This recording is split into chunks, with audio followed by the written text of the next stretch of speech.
First of all, just a beautiful love that was seen on screen between the two of you. I was just curious to know, when it comes to these characters, do you ever create a backstory that might give the character a little more depth that the audience may not be privy to? I guess you could. I didn't really, I'll be honest with you. Here's the scenario. I'm married to this beautiful woman, and she happens to be a woman of color. It's like, great, okay, Our first scene together was our bed scene, Hi, Olivia, I'm Liam. I'm Olivia. Get your kid off. We're in the sack, Right. Of course, there's many actors who want to know a whole backstory to it.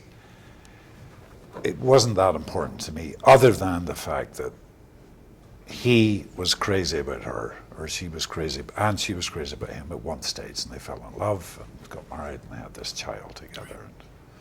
I created backstory, but I have to say, I used to be way more strict about it. I would have 100, 150 pages. I mean, I would write a book. Really? Now, I don't do that because I find that there is something to be said with leaving yourself alone and being surprised that some things that you may have absolutely thought was true about your character, you get on that stage, and all of a sudden the other actor will throw you something, you're like, oh no, that's not actually what it is.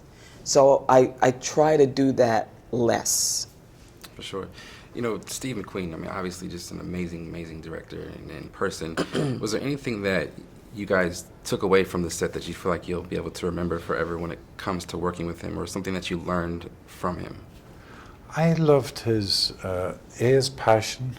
I did like his vulnerability. Yeah. Viola's been talking a lot about vulnerability during the past interviews, and it's made me think a lot about that. And it's because you do feel vulnerable when you meet a director for the first time, because you're having to trust them. Yeah.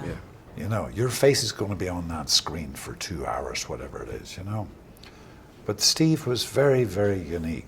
There's a part of him as a big teddy bear. You just want to go up and cuddle and say everything's going to be all right.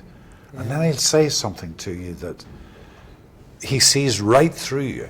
He kind of really sees you in a way that takes you by surprise sometimes, For sure. People have deemed, certain actors or directors as difficult, but Steve believes that he's, in particular, a little bit more passionate or critical about certain roles.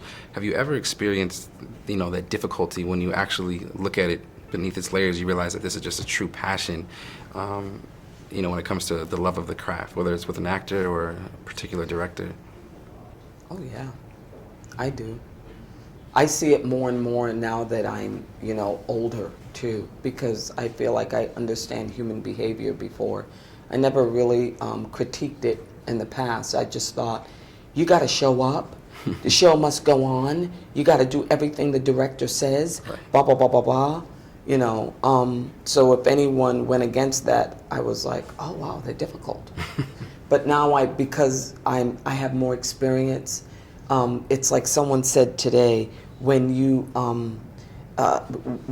critique the behavior, but not the motivating factor behind the behavior. And now that I'm older, I understand human behavior more, so I'm like, I wonder where that's coming from. Right. There's a reason for that. I don't judge as much at all. I just don't. For sure. We look forward to more of the work from the both of you. Thank you for making this film. Thank you. Thank you. Thanks. I appreciate it. Nina.